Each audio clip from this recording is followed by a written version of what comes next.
It's the Morning Star Drive 117.8. You soaring up with sky, now's the time, don't delay. I'm sitting in my ride and it's time to fly. So let's realign, just listen and fill your mind. Hey guys, how's it going? It's Wednesday, January 11th, and this is the Morning Star Drive on 117.8. We're on YouTube, so make sure to subscribe, follow us on SoundCloud, and make sure to support us on Patreon. So what is happening on this wonderful and amazing Wednesday? We've got current news from around the world, the word study on the early Christian church persecution and lessons learned, and last but not least, we have Health is Happiness with Julius Miumo from Australia. All right, everyone. It is Wednesday. It's the middle of the week. It is hump day for a lot of you out there in, I guess, America, the UK, or Canada. I'm not sure how many of you guys out there call it hump day, but super grateful and thankful for all of you joining us here on the Morning Star Drive. We have a Wednesday service tonight. I really hope all of you guys are looking forward to receiving grace and fire, just like the Sunday message. And I hope that all of us are looking forward to just getting into this year, preaching, getting our hearts and minds really fixed on this history.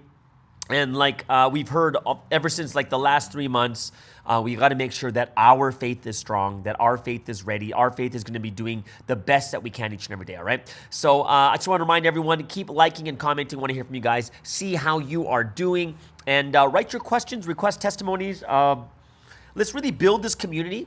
And whether you're on SoundCloud or YouTube, leave a like, leave a comment, comment on other people, like other people's comments. Let's get this so that we can really, really get ourselves into a position where we can like build such a community that everyone feels so, like, I'm not sure about, I think there's some people already who feel very, very comfortable talking on and just really discussing on YouTube and in the comments and such. But I'm really hoping that more and more people get involved and we'll really be able to get ourselves even more building of a community where we can bring more people in from the English world and we can talk about the things we really want to talk about. All right. And of course, you know, like I said, this is like only the second week of January, really making a push for the support on Patreon. Hope that a lot of you, I'm just super thankful for all you guys out there on Patreon. We're starting a brand new year. I'm closing in on 3 years, right? 3 years of doing the Morning Star Drive podcast, never missing a single podcast, hoping that you guys will benefit more and more from the word studies, from the different segments, from the news and everything else like that too. And hope that you guys can also support as much as you can, all right? So those of you guys who have questions too, Question Answer Thursday is tomorrow. So questions are coming in already. If you have any questions, please drop them in the comments. DM me also. Would love to help you as much as I can. And questions could be anything, right? It could be, you know, like it could be about relationships, right? I'm doing a lot of study on that right now.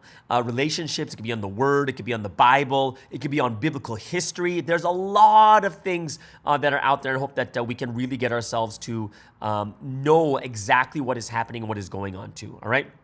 So yesterday I did, I put this in my Instagram, and I went to watch Avatar yesterday, okay? I watched it on IMAX 3D because that's what, you know, that's the new technology that James Cameron did was made for IMAX 3D. So it's made for that. And I'm gonna tell you something, like being in Malaysia, one of the things I'm so thankful for is it is so cheap. Watching IMAX 3D in America is like 3 times more expensive than here. Yeah, like literally. IMAX 3D is $8.50 American. Those of you guys out in America are going to be shocked. Like, what? IMAX 3D is $8.50? It is incredibly cheap here. And like, you know, like we all know the prices of drinks and stuff in America. It's going to probably cost around about even more than that. Maybe 5-6 times more. I bought a large soft drink or like a large soda at the movie theater. It was $1.60. Yes, I said that, $1.60. No one else will understand this except the Americans and Canadians, maybe Europeans too or Australians, but I can't believe how cheap it is to watch a movie. IMAX 3D was $8.50, a drink with $1.60, which means that I basically paid $10 USD to watch IMAX 3D, including a large drink. Incredibly crazy, either way. So, let me just talk about this movie. The best and greatest thing about the movie, I'm going to say by far, is the technology of the IMAX 3D. The graphics, the world that they created, that was, I couldn't help but be like, wow. Like the whole time I was like, wow, this is so crazy. Like the production of it, the quality, it is different from any other movie I've seen. The way that they made it, all the graphics, the CG, everything all put together, incredible. Just that alone is worth the price of admission. Just that itself. Just that itself. I'm telling you guys right now. I'm not even talking about the story. I'm not even talking about the acting. Nothing else. Just that itself was incredible. That in itself, I would recommend everyone to go watch IMAX 3D for this movie just for the quality of production. That's like, just that itself is worth the money. Like the scenes underwater, the scenes in the forest. Honestly, I couldn't believe my eyes. It was that amazing. Like, I don't even know how to say it. Like the animals and the mammals and the water, the scenes of like even like human beings, like real human beings integrating into the graphics and stuff. Oh, just incredible.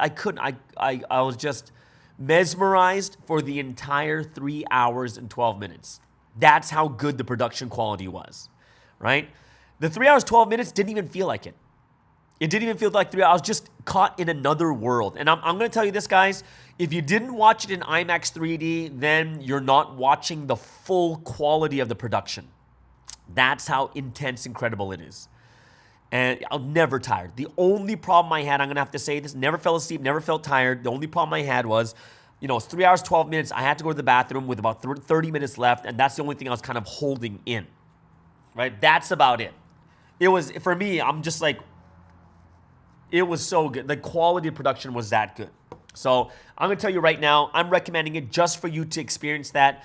If you watched it not in IMAX 3D, I'm telling you guys, you have to watch it again. You got to watch it. That's what it was intended for. The movie was intended for IMAX 3D. That's where the new technology all comes in. So anyone who's seen it, watch it IMAX 3D. Yeah. For the story and the plot, it's just a normal, common story and plot. Like if you guys watch it, you'll be like, oh, okay, like what's coming and you know what's gonna happen, stuff like that. It's not something new when it comes to a plot or storyline, like the character story arcs and stuff like that. It's very, very common. So don't expect like, oh my gosh, the brand new like thing that's gonna come out that we totally didn't expect. No. It's a very, very common theme. Right? So it's not bad. I'm not saying, just because it's common doesn't mean it's bad. It was done really, really well. And especially because the movie's over 3 hours, like the story and plot are so well developed. The characters are, and the storyline is fully developed because they can develop every single aspect of it, right? And those of you guys who watched the first, you guys should be watching the first Avatar. Like, watch it before you watch this just to get an idea. And I'm going to tell you right now, too, when I watched Avatar the first time, remember, Avatar was like the largest grossing film ever. It's like $9 billion. That's how big it is, guys. So what I'm telling you right now is just watching Avatar, because you're not going to be able to watch it on IMAX 3D anyways. Go watch it, and just to get the storyline of where this is continuing. But I'm telling you now, I watched it in Korea, IMAX 3D for Avatar, the first one, and yeah, I was really amazed too. And of course, once again, the storyline is common in that one also. But man, it was, yeah. So make sure you get that first video in, or go to some type of YouTube channel that kind of recaps movies and such. And once you get that in, then you'll be able to understand this movie even better. But yeah, I'm going to tell you guys right now, just the new technology of how James Cameron did this on IMAX 3D, it is a must-watch for production quality. The storyline, the story, character arc, all those things, it's pretty good, right? It's not like amazing, but it's enough. But it's just the production quality is just incredible. I'm looking forward to Avatar 3 also, and I heard that's already been shot. It's already been shot, so that's pretty, yeah, I'm looking forward to that. So, yeah, that's my big thing is I can't believe, like, how far human beings have come, just, like, in, like, entertainment and stuff like that, too, because that is, yeah, just, yeah. If you guys have seen this already in IMAX 3D, then please comment below. And if you haven't watched in IMAX 3D, I really, really suggest you watch it in IMAX 3D. So by the time you guys are listening to this podcast today, my parents are probably here, and they're most likely sleeping by the time you are listening to this podcast, because they'll be arriving today midnight. Well, this morning, early morning. They're going to have jet lag and stuff like that. So they're most likely going to be sleeping, and I'm going to be spending the next 3 weeks together with my parents. So I'm really happy about this. But I have a question for you guys, because it made me think a lot. When I look at my path and like how I've come to Providence and my life before Providence, everything else, and my relationship with my parents, I'm wondering how many of you guys have reached that point where you really want to spend time with your parents. You know what I mean? Like, when we're younger, we want to go off on our own. We want to be independent, and we tend to go away from our parents, right? It's just kind of a natural thing, trying to find ourselves, go getting our own jobs and all these other different things like this, right? However, my question to you is, have you guys reached that point yet? Like, I know a lot of people spending 3 weeks with their parents on vacation would be like, no way I wouldn't want to spend 3 weeks with my own parents. All the nagging, all the this and the that. Like, I understand that, right? And I've been through that already. But of course, I've had that point in my life where my mind is switched a lot, where I definitely like spending time with my parents, and I want to be with them. I don't mind spending 3 weeks with them. Right? Of course, it doesn't mean 24/7, but even going on vacation, like, I'm going to go do my podcast in the mornings. They're going to go out for walks and doing other stuff like that. And I understand those things. But I know that in your teens, from the time of your teens, you do want independence. You want to get away from them. And there's no way you'd want to spend 3 weeks on vacation with your parents also. But I'm curious, just comment, what stage are you at right now, where you're kind of like, are you still like want to be independent, don't want to spend that much time with your parents? Like, you'll meet them, you love them and everything else, but it's not like you want to spend time with them constantly. Or are you kind of in the middle transitioning, or are you at the point where you just want to spend a lot of time with your parents? You don't mind spending 24/7 with them, 3 weeks for vacation, like kind of what I'm doing. So that is kind of the question of the day that I want to give you guys also to comment on. All right. Yes, the video is, that has been fully, the video for Espresso with Sky has been finished, so it should be coming up very soon for this Thursday. Friday for those of us in Asia, and Thursday for us in the Western countries. So look forward to that one too. Kind of my first realization through that experience on New Year's Eve. All right. So let's get into some music from some member artists from around the world. Today's featured artist of the day is going to be someone we haven't heard in a while. It's Mariah Henry from America. And this song is called I Win, featuring the Sumney Boys. So that's going to be featured artist of the day. I'm really hoping, when I talked to her last, she said she's definitely wants to do more music too. And she's an amazing and awesome singer. I went to karaoke with her, and she's awesome. Also, next we have AG from Japan doing a dance mix of Love is Eternal. And then we'll end things off with Justar from New Zealand with Busy Bee.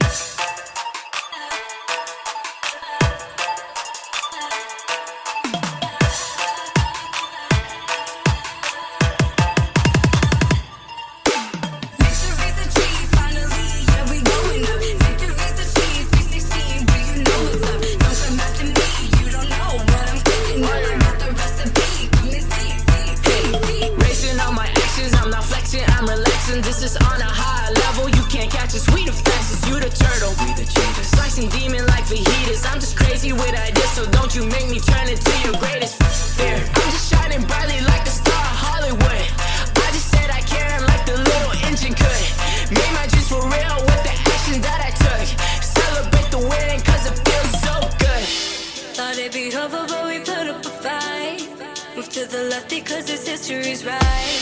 You thought we stumbled, but we finished. Achieved victory, we did it. Put your hands up high, cause now we won. Sometimes it's hard, but my head is up high. He worked too hard for you to say it's a lie. You thought he stumbled, but he finished. Achieved victory, we did it. And my hands are up like I got that go, rock him till like flames. And there's way too much inside my brain. We shine the light like it cannot be contained. We got the truth, we figured it out, you know we ain't fake it. Win, cut it off, stand still. Got me like, they keep talking, but we win. Yeah, win. Cut it off, sim. Got me like, they keep talking while we win.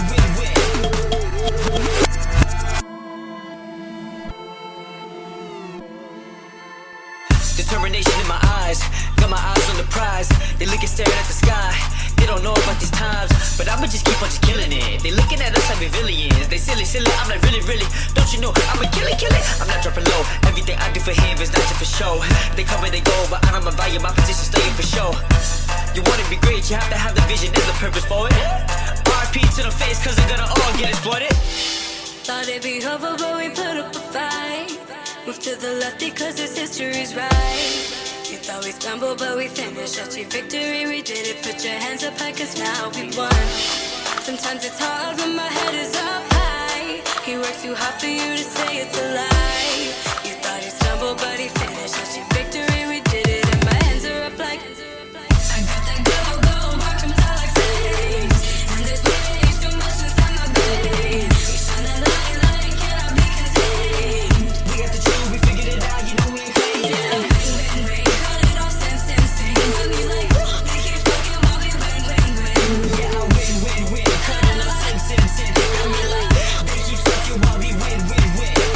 Victory's the chief, finally, yeah, we going up. Victory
The bumbling bee is too busy to cry, buzzing away, looking for a flower to duck and hide, a worker or a queen. Sometimes I feel like it's the same thing, a princess asleep on a pea, put off by the smallest of sufferings, but I'm still working on me. If I'm honest, I feel so strange, a fish without water, a cranium without a brain, looking so good for the cameras, but feeling so very average. Where else can I go? There's only one river where living water flows. I already know the answer, the problem is throwing my own hope. When I'm in the water and on the boat, both the following sheep and also the goat. I'm in the water and on the boat, both the following sheep and also the goat.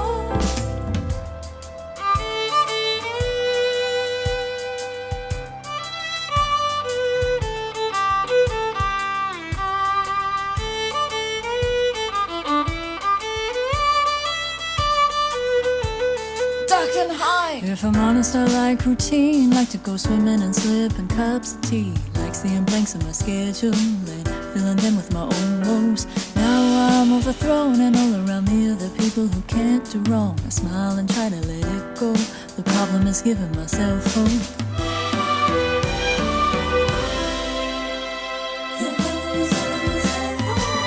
To find a mountain where I can scream. I need a place to do my own thing. I need a cave where I can sing and it's funny. There's no one to judge me and I can try this way or that. I don't have to worry about falling flat. But there's work to do. Is this even work too? Who can decide? Is it me? Is it you? Is it God? How far would I go if I could? I go far slower than I should. I'm only as good as how much I produce. Squeeze on my brain and pour out the juice. As much as I grind my nose in the ground, but nobody knows, they don't notice I'm down. I haven't been busy enough. I'm floating too far off. I'm in the water and on the boat, both the following sheep and also the goat. I'm in the water and on the boat, both the following sheep and also the goat. Eyes are looking over my shoulder. There's all my next steps, gets colder. Eyes are over my shoulder, there's all my next status, it gets colder. Eyes are looking over my shoulder, there's all my next status, it gets colder. Eyes are looking over my shoulder, there's all my next status, it gets colder. Eyes are looking over my shoulder, there's all my next status.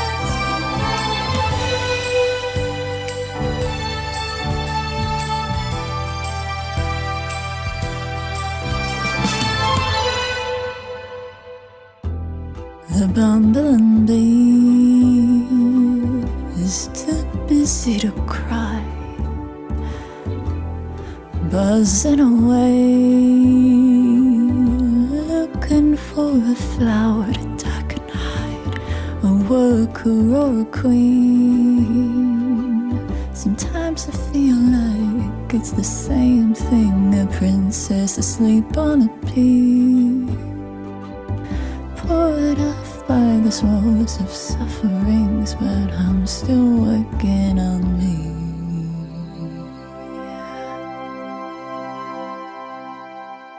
And that was Justar from New Zealand with Busy Bee. Before that, AG from Japan with Love is Eternal. And of course, feature artist of the day, that is Mariah Henry from America with I Win, featuring the Sumney Boys.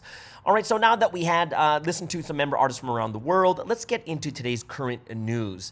And of course, we all understand how important the current news is, especially as we are the ones that are supposed to pray for this world, where our prayers are the most powerful. And I really, really hope that at this time, We're not just going to be praying for the world like just general random things like, oh God, please help the world to be better. But let's really understand and know the things that are going on so we can pray for it in much more detail, right? So let's start off with what's happening in China with COVID.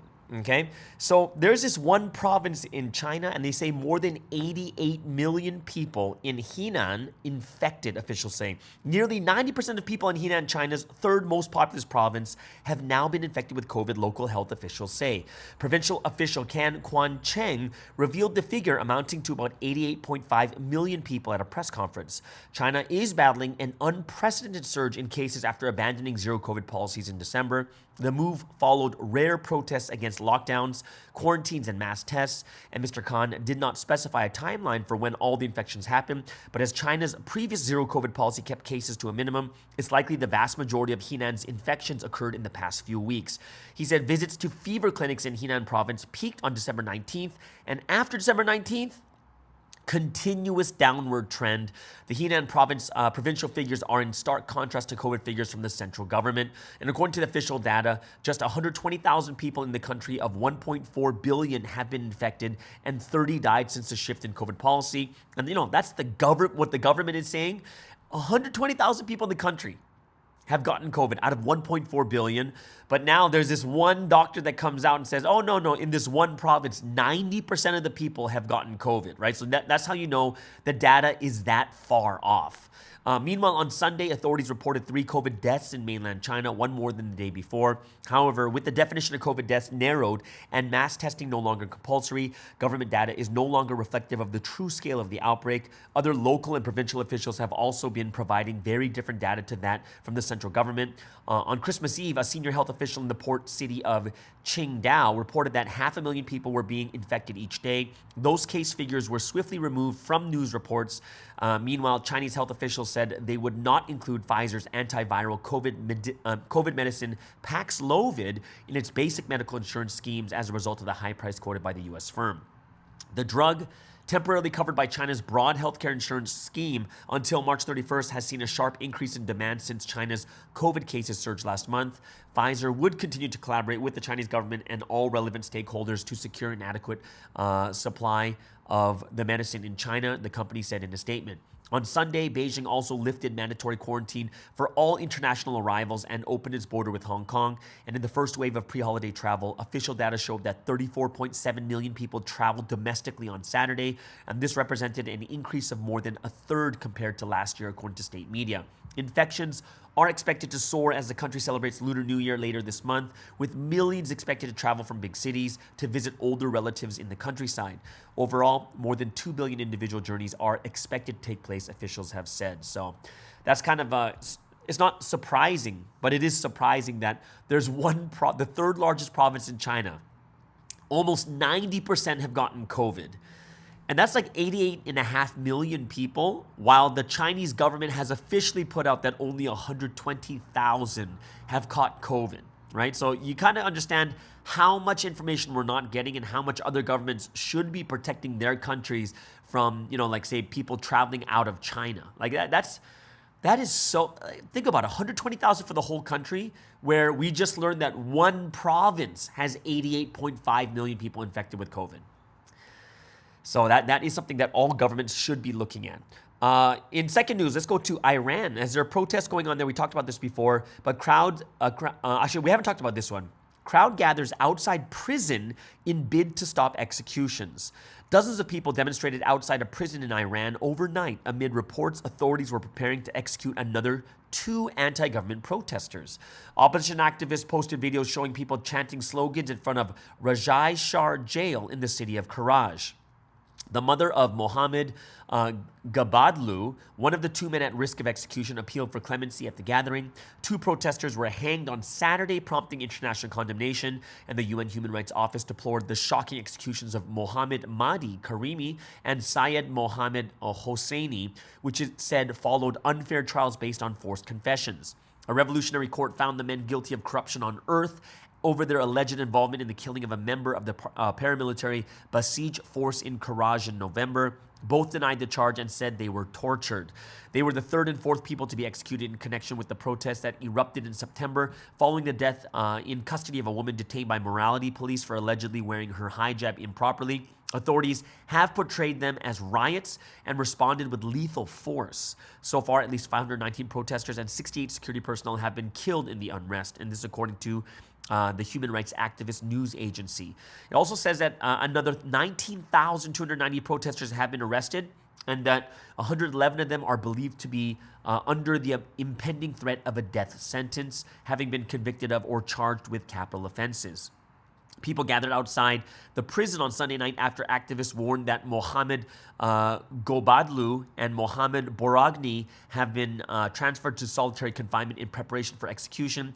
Opposition activist collective 1500 Tasvir published videos showing a crowd chanting slogans warning authorities against proceeding with the executions, and they shouted things like, "I will kill who has killed my brother," and "This is the last warning. If you execute them, there will be an uprising or revolt."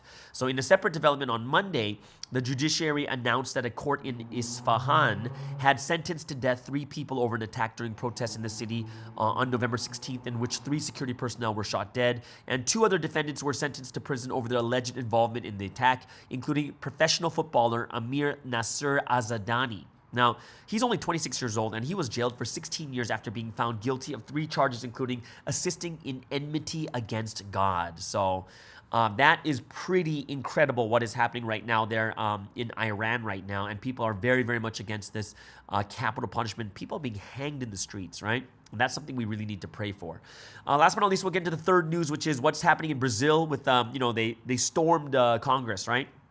And current President Lula vows to punish supporters of Bolsonaro after riot. So Brazil's President Luiz Inácio Lula da Silva has vowed to punish supporters of the country's ex-leader Jair Bolsonaro after they stormed Congress. Supporters of the ousted far-right leader also stormed the Supreme Court and surrounded the presidential palace, but police regained control of the buildings in the capital, Brasilia, on Sunday evening after hours of clashes. Brasilia's civil police said 300 people have been arrested, and officials have vowed to track down others involved. The Justice Minister, Flávio Dino, has said the government is seeking information on terrorist attacks. On Monday morning, heavily armed officers in the city gathered outside a camp of Mr. Bolsonaro's supporters, one of a number that have been set up outside army barracks around the country since October's election.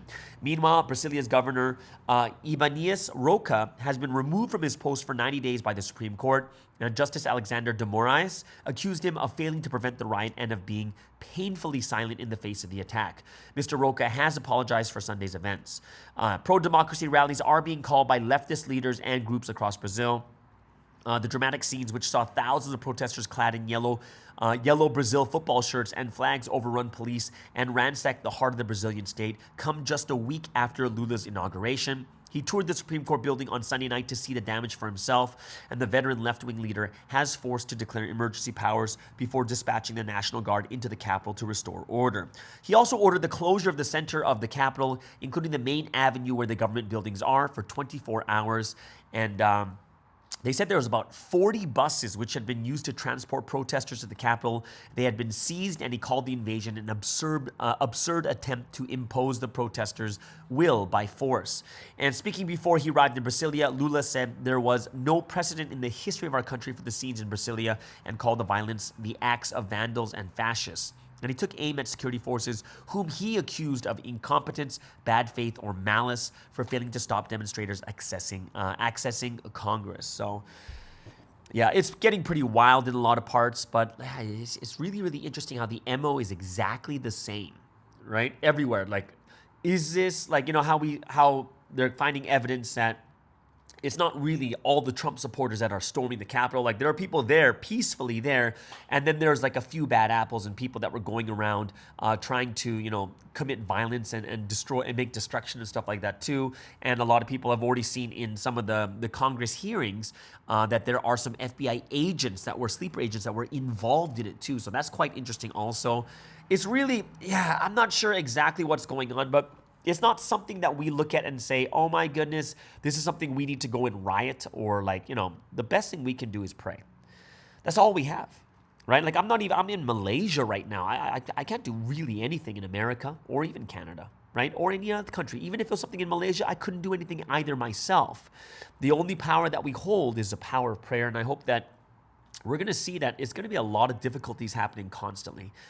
And 2023 is not going to be that easy either. So I hope that all of us can just really build and strengthen our faith each and every day. Okay? Into some sporting news.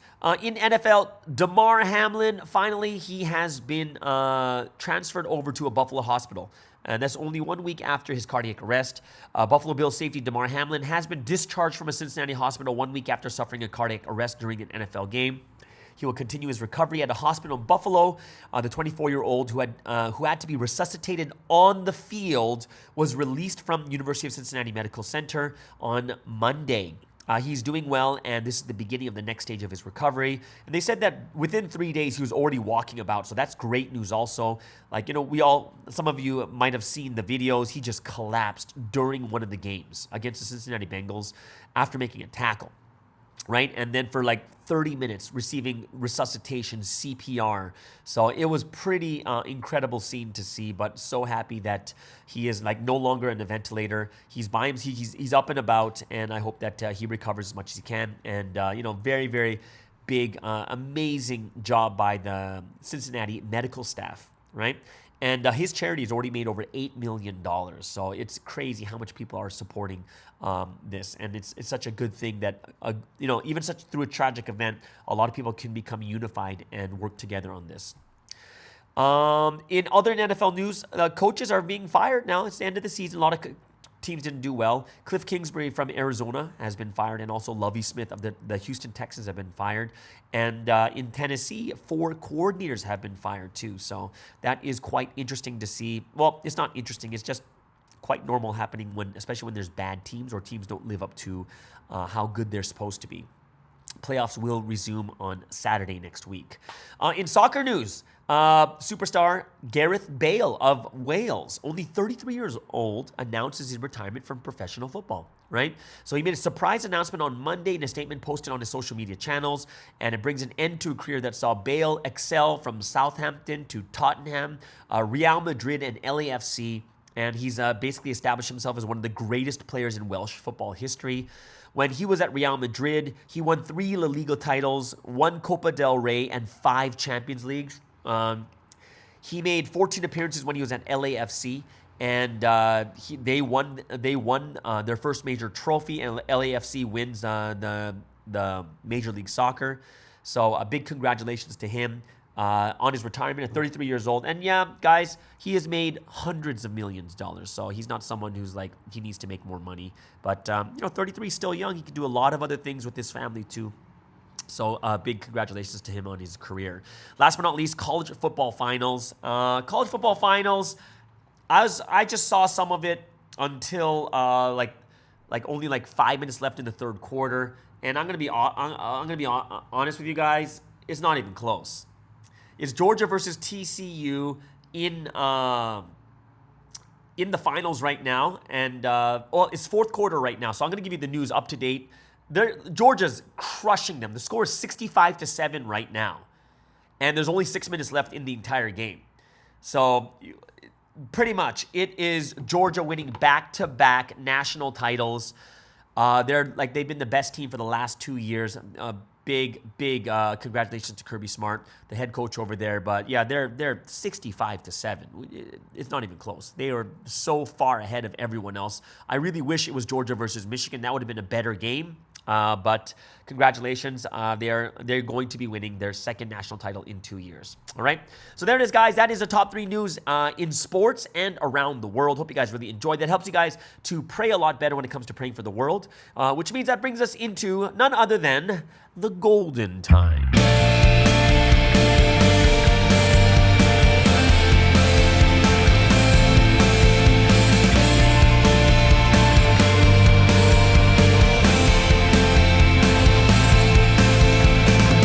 Yes, this is the golden time, a time of praise and worship to the Holy Trinity. Hope all of you guys are looking forward to giving glory to God and the Holy Spirit. So, what are we going to give glory to God about today? We're going to start off with Let's Go, The Time Has Come, and then we'll get into oldie but a goodie, that's Ideal World 2, and then we'll end things off with Tremendous Grace. So as one body of the Morning Star Drive, let's spend this time giving praise, honor, and glory to the Holy Trinity.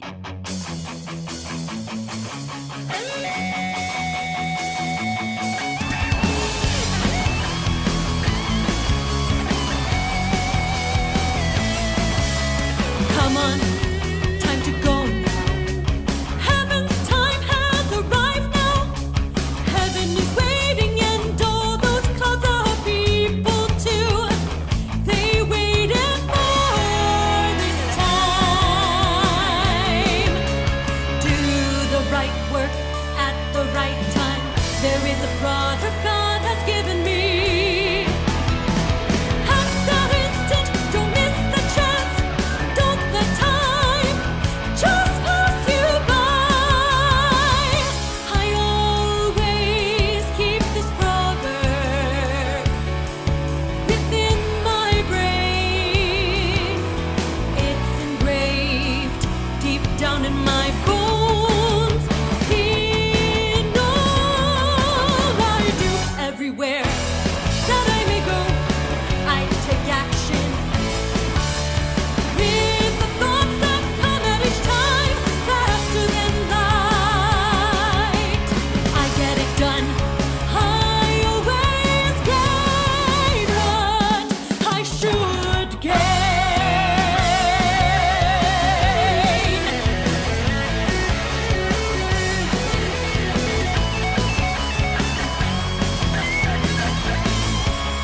At that instant, don't miss the chance.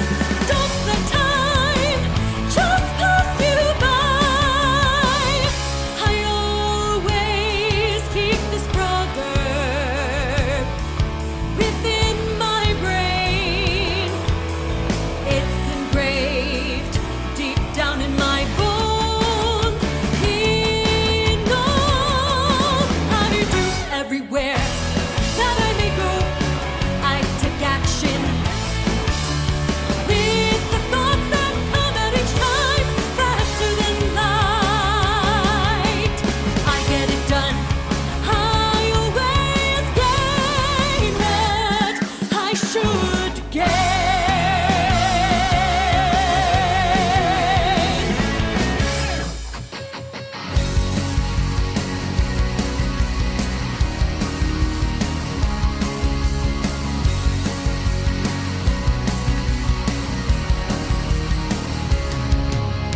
Let's all run. Providence calls, history awaits. Let us rise up and shine heaven's truth. Now let us go to the place where our Lord reigns. There we will live, valuably as gold. We can fulfill the hope of the next 1,000 years. Hey, young people, wake up and realize. Hey, young people, hurry, come on. You are precious, young people of today. You're shining bright, young people of today. Young people come, young people come. It's the world ruled by the Lord, the new extreme will fulfill God's purpose for mankind. Now the words being proclaimed by our Lord here in this place. History is made here in Providence, the ideal world.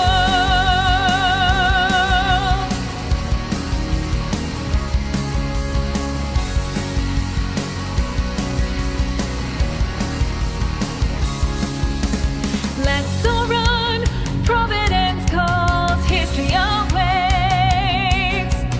Let us rise up and shine heaven's truth. Now let us go to the place where our Lord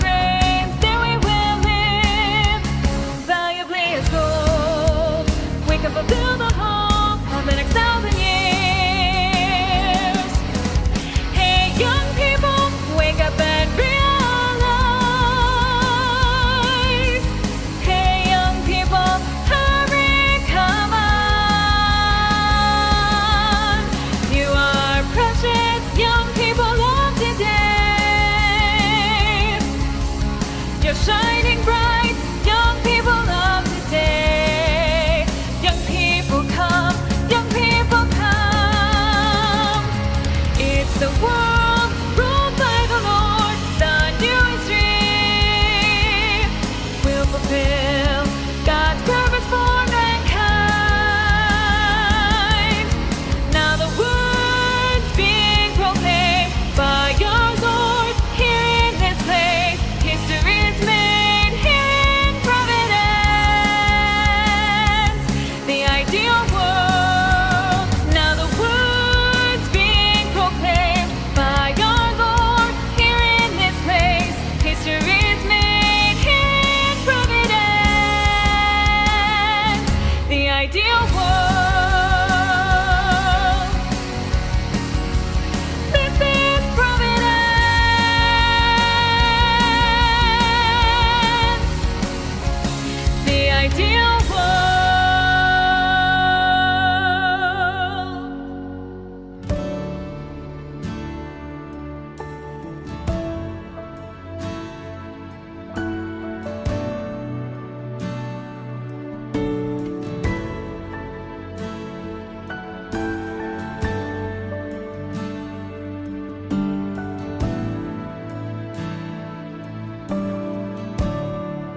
tremendous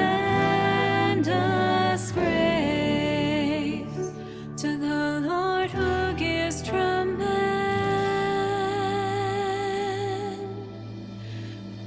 grace.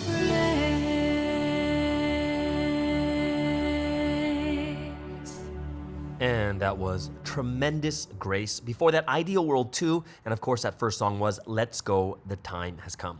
So now that time of praise and worship is all finished with, let's get into the time of word study for today. And I'm doing something a little bit different because, we're going through, it's going to be a very, very difficult time in 2023. A lot of the different things that we're going to be going through. And I really hope that a lot of us will be able to kind of take the parallels from this time to the time that was in the early Christian church. And I want to get a little bit more in detail of what the early Christian church was going through, like what were the different types of persecution.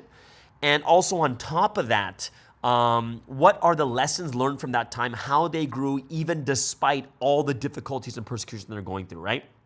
So let's get into the early Christian church. What were the causes of persecution? And there's going to be about about 4 different causes of persecution. The first one is political, right? So as long as Christianity appeared as one of the sects of Judaism, it was not persecuted. So Judaism enjoyed the status of the religio licita, or a legal sect. But when it became distinguished from Judaism, and the Jews were saying, nope, they're not part of us, it came under the ban of the state. So as long as the politicians in the state understood that Christianity was a sect of Judaism and Judaism is protected, they couldn't do anything to Christianity. But the moment Judaism said, no, they're not really part of us, they're not, they don't have that same comfort, like that same laws that protect them as we do, right? Then it became, they banned it from the state, which allowed no rival for allegiance of its subjects, and religion could be tolerated only as it contributed to the stability of the state. And in moral and spiritual loyalty, Christians refused to offer Caesar or the state unquestioned allegiance or priority, and that's why it became something that was, they banned it from the Roman Empire. And, Christians also often refused to offer incense on the altars devoted to the genius of the Roman emperor, and Christians would not enter the Roman army until after 313 AD. So you can see why, politically wise, there was persecution coming because, they kind of did things that were completely against the Roman Empire. Like, think about that, right? They offered no loyalty to Caesar, right? No, it wasn't their priority, and they didn't devote anything or not worship, but would look up to the Roman emperor. And they wouldn't even join the army until hundreds of years later. So you can see why there were political agendas against Christianity. The second agenda there, the cause of persecution, was religious causes. Because Christian worship was spiritual and internal, it didn't regard external practices and visible objects to be of any value. And this was in contrast to the Roman religion with its pantheon of gods and its altars, idols, priests, rites, and practices. And as a result, Romans leveled the charge of atheism against the Christians because they worshiped no visible God.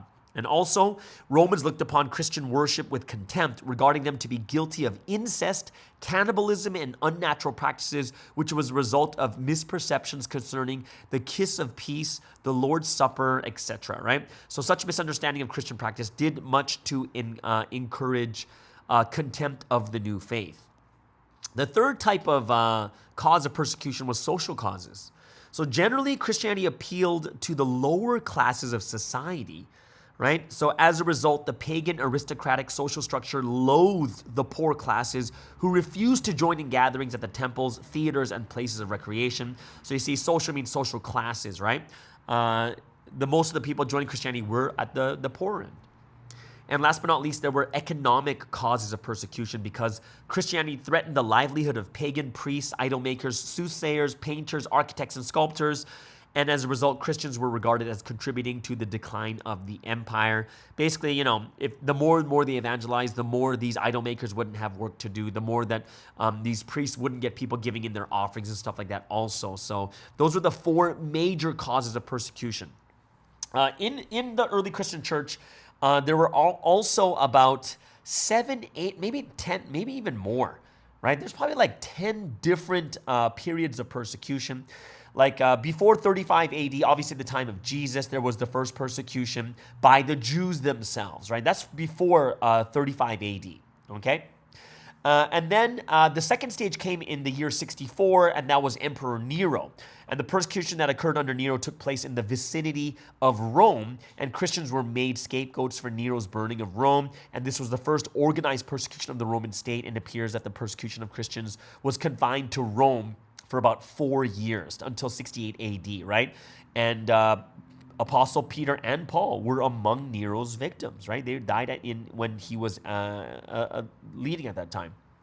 And then about another 30 years later, in the year 90 AD, for about 6 years, there was a time of Domitian.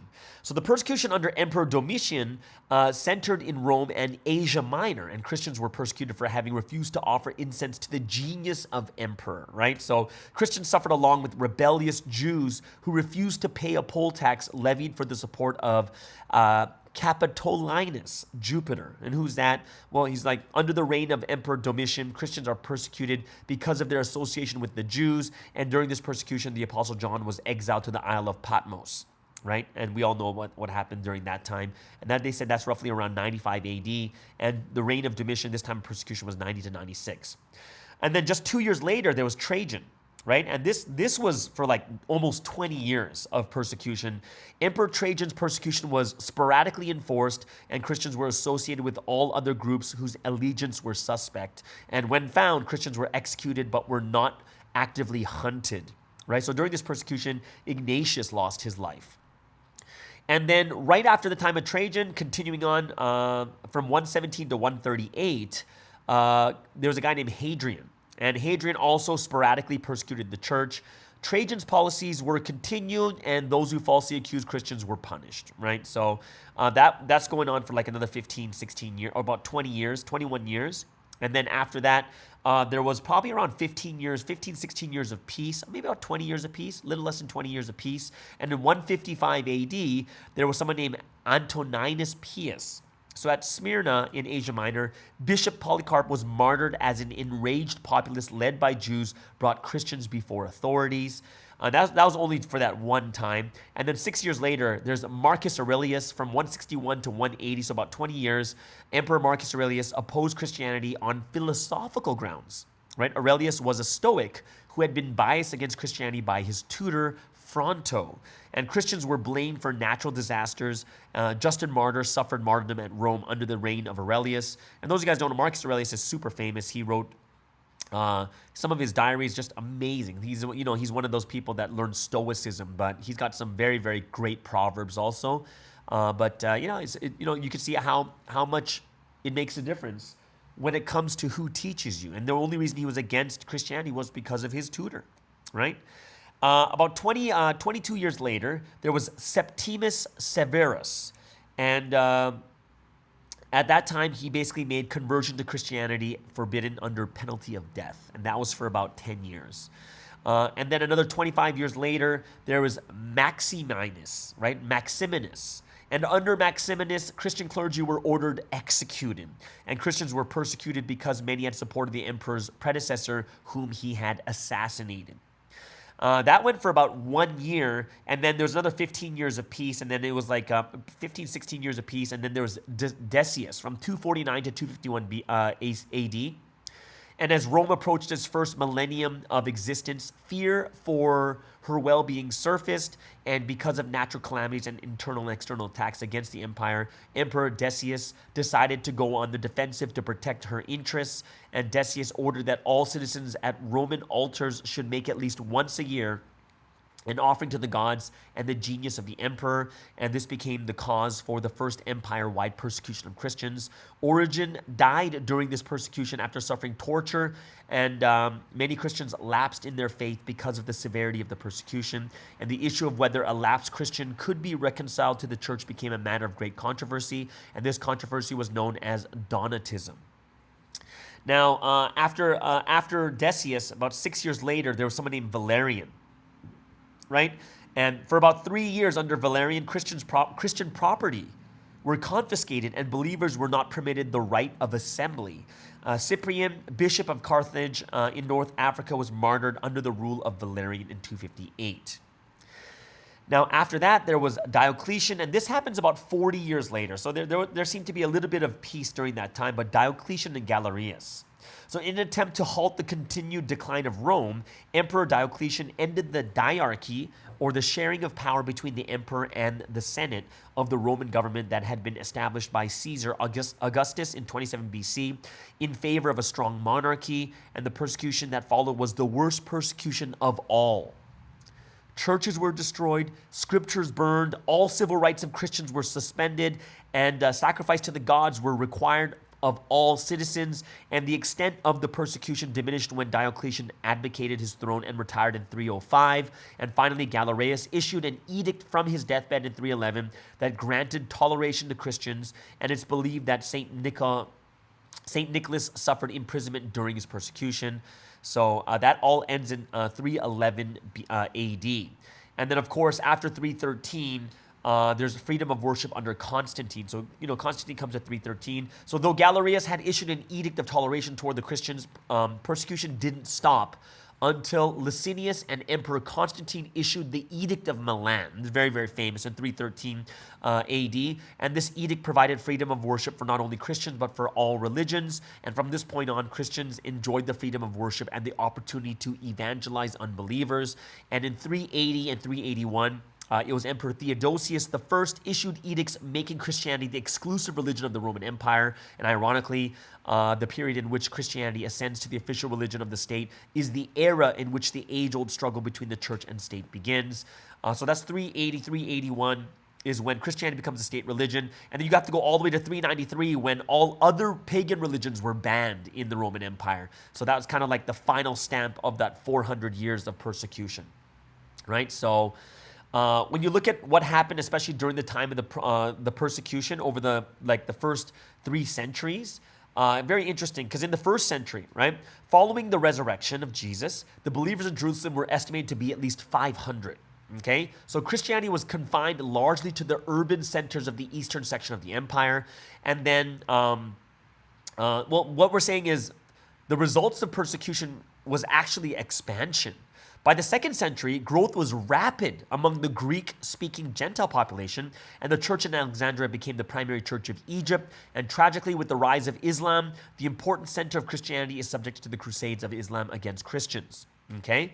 And in the 3rd century, the gospel continued to spread in the western section of the empire and the Latin people in Africa. Carthage arises as a powerful intellectual center for the church. And it's estimated by 380, between 5 to 15% of the empire was Christian.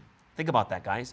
Within 300 years of Jesus, 5 to 15% of the empire was Christian, which is anywhere from 50 to 75 million people, right? So we're looking at, from the 1st century to the 3rd century, from 500 to around 50 to 75 million people. That's how much it grew, even though there was a ton of persecution, which is really hopeful for us. And that only brings me to the lessons learned.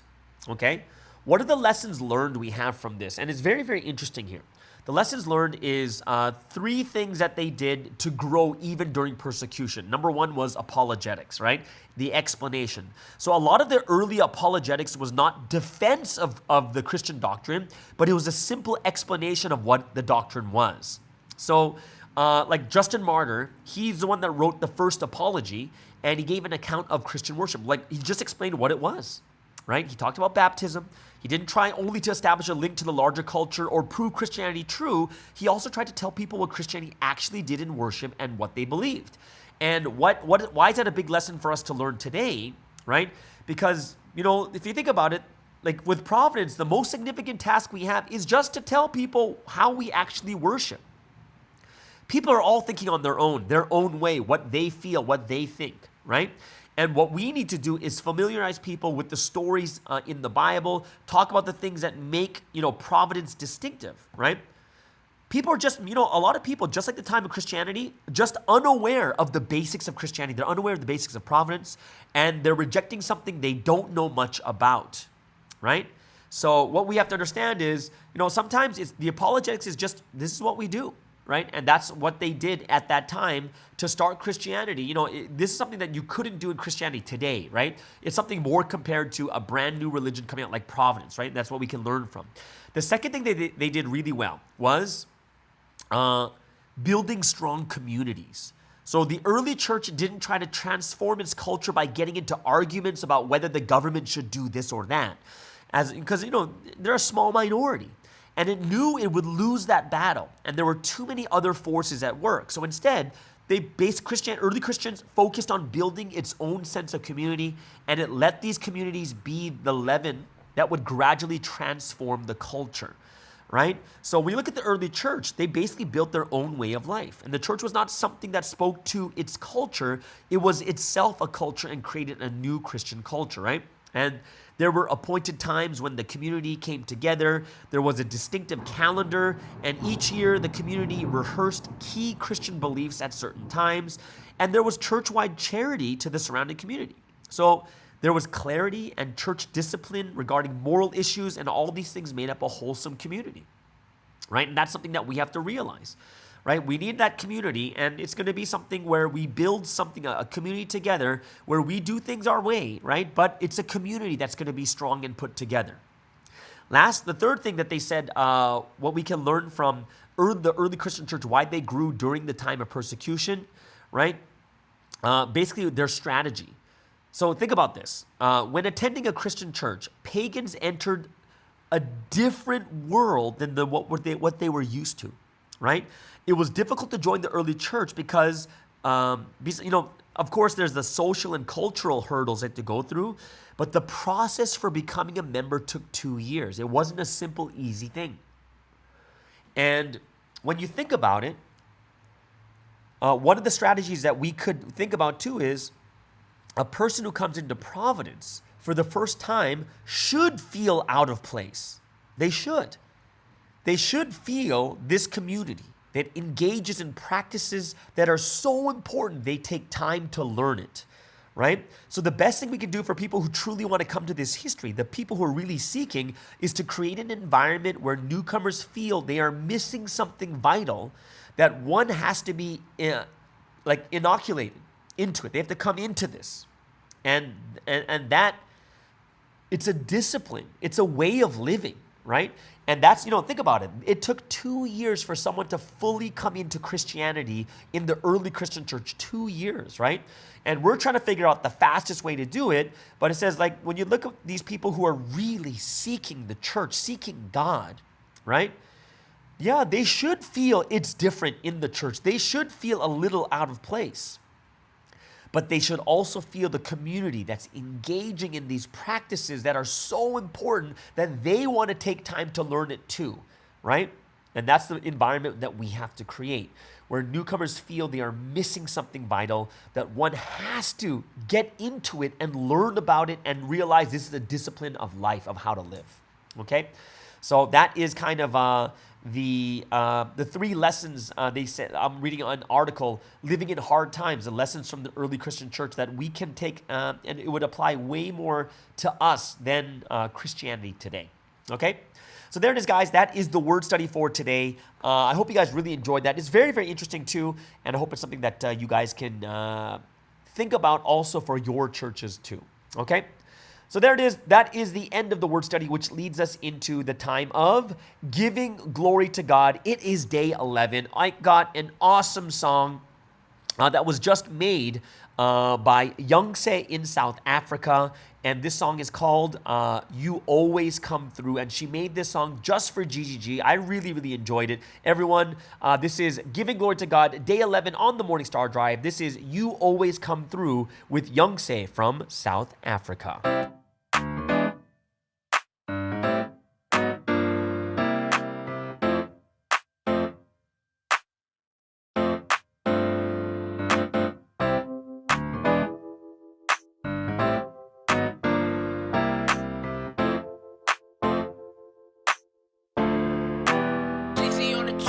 My dreams are in the golden city, my spirit's wearing a diamond dress. But below here in the trenches, I gotta work 'cause I got expenses. There's so much to do and so little time. Gotta make the best of what's left of my prime. Looking for jobs until my head is spinning. With God by my side, I know I'll be winning. Yeah, in the end, I'll be winning. In the process, I face rejection, but in the end, I make the connections. And yet again, I see you led me perfectly. God, you always come through. In everything I do, it's clear you are always near. I've stressed and I've feared, then I always regret. How did I forget? If it's not yet resolved, then you're not done yet. My spirit lives in a golden castle and goes on picnics with the Lord. But down here on planet Earth, the world doesn't see my worth. On paper and resumes, I don't make the cut no ways. But you're the king of the world and I'm your queen.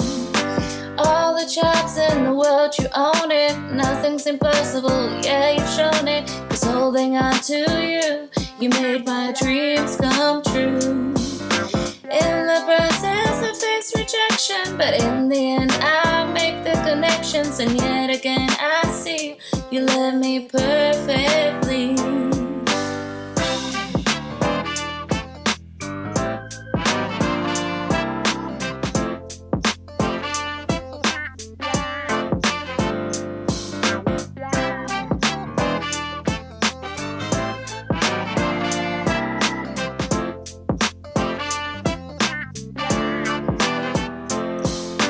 God, you always come through. In everything I do, it's clear you are always near. I'm stressed and I've feared and I always regret. How did I forget? If it's not yet resolved, then you're not done yet. And what a fun song. This is Youngster from South Africa, giving glory to God, and that song is You Always Come Through. I really enjoy that beat, and it's just really, it's kind of open, free, and fun, that kind of feeling, and it almost feels like that's her character, so very grateful and thankful. That's GGG Day 11 here on this Wednesday. Hope you guys really enjoyed it. Only 2 more days on the Morning Star Drive before we move back into our regular programming, but we want to give glory to God for these 15 days. So we have 2 more already, and I hope that you guys will. If you guys have anything you want to put in, go ahead, send it to me. Would love to hear your GGG for the Morning Star Drive, all right? So now that we are in, let's get into the final segment for today's podcast.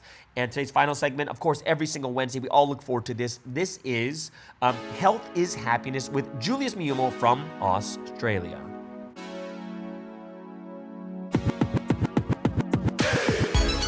Hi everyone, Julius here, and welcome to the Health is Happiness segment. We're back with episode 25, which is going to be quite a special episode for me because this is potentially my last episode, at least for now, for 2 reasons. Number 1, I felt that I pretty much exhausted all the core fundamental topics regarding health that I really felt were absolutely necessary for me to share with everyone. And the second reason was, in 2023, I really wanted to narrow my focus a bit more on evangelism and working together with the members here in Australia to see what we can potentially do with music and soccer ministry-wise. Now, in 2022, I was doing so many different things, which I'm very thankful for the Holy Trinity inspiring me to do so and giving me the heart to do it. Otherwise, there's just ain't no way that I would be able to manage. No way at all. I really hope a lot of folks out there manage to really listen well and till the end and get all the information that you need. Those who are able to deal with my monotonous expressions, great work. I really need to work on that. Every time I listen to myself, I'm just like, man, bro sounds like a sleepy version of Morgan Freeman. Anyways, I'll get there. With that being said, I am working on getting some help from some doctors or other health professionals in Providence, since I think it's a great idea to have this segment continue, and I'm pretty sure there's so much expert knowledge that they could share. They are pretty flat out though, so everyone out there, please pray for them to receive the inspiration and energy. Also, do not hesitate to recommend any topics. Okay, so today's topic we'll be talking about workout supplements. I won't be going into everything, but just the most common ones, which are protein powder and sports drinks. What I hope is that by discussing these two, this can give you an overall philosophy of how to approach other supplementation. Okay, so let's now dive into it. We'll kick things off by talking about protein powder. What are the benefits of using protein powder? What's the appeal? For guys who do go to the gym in particular, there's this kind of feeling that we get when we take protein powder. We kind of feel we're just going to get bigger and swole just by taking protein powder. There's generally a lot of hype around workout supplements, but it's not all hype, and it's not a magic formula either. The key benefits of a good protein powder is its convenience, highly cost-effective way of getting your protein intake. Now, when it comes to choosing the best type, we want to really take our time to find a good protein powder that gives us the highest quality protein. A high quality protein source is one that is most complete in terms of containing the 9 major amino acids in the right amount of ratios. According to this standard, without going into the numbers, research has shown that whey and casein protein powder have the highest concentration of amino acid content, and they're best at stimulating muscle protein synthesis, i.e. muscle growth. The difference between the two has to do with their digestive properties. Whey is a faster digesting protein that rapidly spikes protein synthesis for a short period of time, whereas casein is slower digesting protein, and it gradually increases protein synthesis over a long period of time. Casein can be great to take at night for overnight recovery, since it gives that slow release. These proteins are quite good at stimulating muscle growth, since they contain this particular amino acid leucine in the highest concentration compared to the other protein powders, and this amino acid leucine stimulates mTOR that results in more muscle growth. Now, whey has a slight advantage over casein in this regard. There are also different forms of whey. The most common are whey concentrate and whey isolate. Whey concentrate typically contains anywhere from 30 to 80% protein, and the rest is carbs and fats. Whey isolate is the purest form of whey protein and contains the least lactose, if that's an issue for you. So a whey isolate is a little bit more costly, and they tend to be around 90% pure protein, which is the reason for that. I would recommend whey isolate, since you can always add in the extra calories of carbs and fat from other food sources, like adding a milk or a yogurt or a banana. Now, you can also take plant protein powders. However, they tend not to have complete of a profile of amino acids compared to the animal-based protein counterparts. If you do want to use plant-based protein that gives a similar amino acid profile to whey, you need to buy a mixture of rice protein and pea protein. This combination appears to give the most complete amino acid profile when it comes to healthy plant-based protein powders. Still, when using plant protein sources, you will generally need to consume more of it to meet your daily protein needs. Plant protein powder, however, is a good option for those who find themselves reacting to whey or casein. Now, in terms of the worst form of protein powders, from the research it appears to be soy protein isolates. Now, to be honest, there's a lot of conflicting studies around this, but your best bet is to avoid taking this type of plant protein powder due to its likely side effects of inflammation, liver damage, and potentially messing with your hormones. It is the most processed out of all the other protein powders. Please note, This is not the same as eating natural fermented foods made from soy like natto or tofu. You'll find that these soy isolates are used in a lot of protein bars and vegan meat patties, so make sure to read the labels at the back of the products you buy. It can be hard to find a good quality protein bar. Many of them are packed with either sugar, vegetable oils, or artificial sweeteners, which don't fall under the label of sugar, and so they can really slip in. They might use names such as glucose or corn syrup. In addition to this, the protein content is often quite low and very average in quality, which makes it almost not worth the negatives it comes with. Of course, if you use it once in a while, it's not really going to be that detrimental, but it's not worth relying on as a key part of your nutritional supplementation. Now, this does not mean you shouldn't use any protein bars. There are some good ones out there, but the ones that you'll likely find in a shopping mart are not going to be healthy ones. Making your own protein bars is not too hard and probably much easier than trying to find a good protein bar. There are very good easy recipes online, and it's cheap as well. Although for me, I personally find it much easier to stick with a high quality protein powder or collagen if I want to supplement my protein. And if I need extra calories, I would just buy some dry roasted nuts, and that would keep me full while being a convenient source of protein and energy. So how do we pick a good brand of protein powder?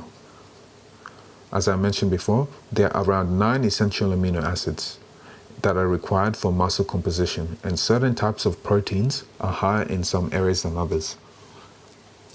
If you look at the back of the nutrition label and you do not see specific numbers in terms of the ratio of protein composition, then that's a red flag. Sometimes companies will try to blend protein isolates and concentrates. The protein concentrate could be a really cheap, low quality one, and you might find there's only a tiny bit of protein isolate inside the protein powder.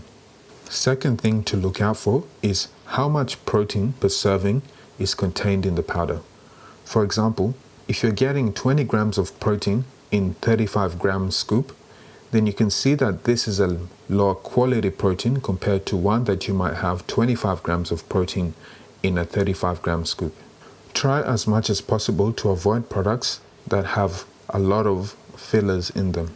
For example, on a label, you might see something like a mixture of milk, protein concentrate, creatine, soy lecithin, and these things are added to your whey isolate or whey concentrate to boost up the protein measurement per serving with lower quality proteins. Another tip is, if the brand is showing you the amino acid profile on their product, then that's a good sign that they're being transparent about the quality of the protein they're selling you. To simplify things, avoid things that have a nutrition label that says protein blend. Now, in terms of timing of your protein powder intake, contrary to popular belief, the research doesn't indicate that it's absolutely essential for you to consume protein powder within the first hour post your workout. And this is especially true if you've already had a pre-workout meal with sufficient protein. There's this thing called the anabolic window post-workout, which says that you must consume your protein shake at this time, otherwise your muscle growth will be impacted. It was found that this actually only applies if you did your workout in a fasted state. Say, for example, if you do your workout first thing in the morning before breakfast, and the last meal you ate was your dinner 12 hours ago. In other words, timing is not as important as ensuring you're meeting your overall daily protein targets, equivalent to the goals you have set for your muscle growth. Now, in terms of the amount of protein to take, it appears that 20 to 40 grams serving size is optimal. You want to avoid overusing whey protein excessively just because it's convenient. Personally, I would use it once a day and if I really have to, twice a day maximum for the purpose of meeting my daily protein requirements. Because the protein is so quickly absorbed, it's an overload to your liver and pancreas to use it too frequently. I try to alleviate this issue further by combining it with a smoothie to slow down the digestion. You should be meeting your daily protein requirements primarily from food sources and use protein powder as supplementary. 1.6 to 2.2 grams per body weight in kilograms seems to be the general consensus for the ideal amount. So for me, who's 75 kilograms, I would need to consume 120 to 165 grams of protein powder per day to build muscle effectively while working out. This calculation doesn't work so well if you have quite a high percentage of body fat, let's say something like over 25-30%. It would be more accurate to approximate with something like 1 gram of protein per centimeter height. So the key point is, protein powder is not something magical. The key purpose is to help you hit your daily targets for required protein consumption. Typically, the way you would consume your protein depends on what kind of body transformation phase you're in.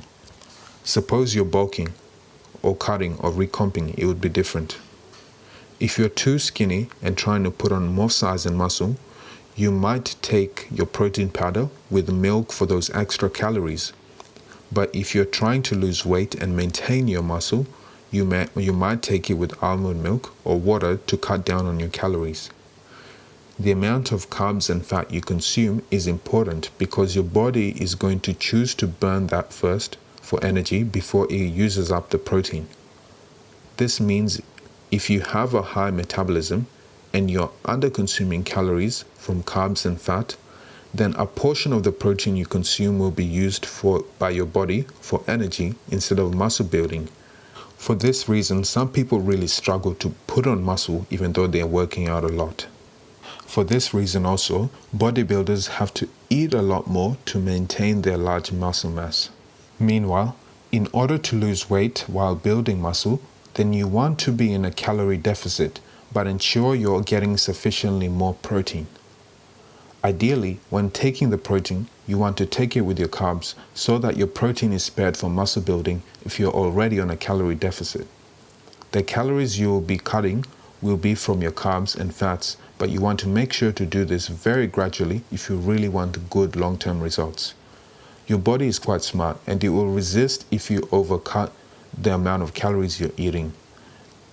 This usually backfires because your body thinks that you're starving yourself and it refuses to burn more energy and slows down your metabolism. Cutting between 200 to 400 calories max of your usual diet is reasonable. The leaner you are, the lower on that range you want to cut your calories to minimize the risk of muscle deterioration when working out. In fact, the research indicates that increasing uptake of protein to something like 1.8 to 2.7 grams per body weight, kilograms, is helpful if you're trying to cut.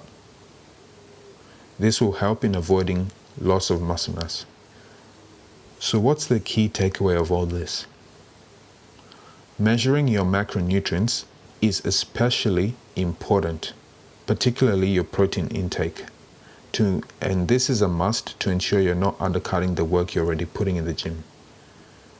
Protein powder is there as supplementary to a diet that is already meeting those standards. Measuring is required if you're very serious about getting beyond average results. And sticking to your training consistently is the other half of the work. Now, I did want to go into electrolytes, but I'll leave that for next time.